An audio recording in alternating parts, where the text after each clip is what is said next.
মাথায় হাত সবজিওয়ালাদের। লোকজন আসছে না রোদে, না এলেও কোনো করার নাই। আর আমরা না মানে এসে গেছি তো ভিডিও না করলেও কোনো করার নাই। তা আমরা এসে গেছি চাষের বাইপাসে আছি আমরা, চেকপোস্টের বাইপাস যে রোডটা, সেই সবজি মার্কেট পাওয়া যায় সেদিকে। তো সবজি মার্কেটের ভিডিও আমরা করছি আমি আর কি। তো মানুষ আসবে কী করে এত রোদে? এখন দুপুর মোটামুটি 1:30-20 বাজছে ঘড়িতে, আর এই টাইমটায় আমরা এসেছি ভিডিও করতে।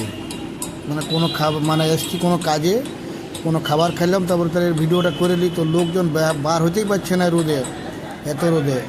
সূর্যদেবকে বলো না তোমরা, কেউ যদি আছো তো সেরকম, যদি কোনটার কাছে যে ঠান্ডার দিনে যেমন রোদ দেয় আর রোদের দিনে যেমন ঠান্ডা দেয়, তাহলে সব কন্ট্রোল হয়ে যাবে। দেশের লোক বাঁচবে কী করে এতভাবে এইভাবে? এ সবজিওয়ালারা মানে বিক্রি করতে পারছে না, লোকজন বার হতে পারছে না, চলবে কী করে? সবাই সংসার চালাতে হবে না? সূর্যদেবের নিজেরও সংসার চালাতে হবে, ওটা বলছি না। যাই হোক, আপনারা দেখুন ভিডিও। আমরা বাইপাসে আছি চাষের। Thank you.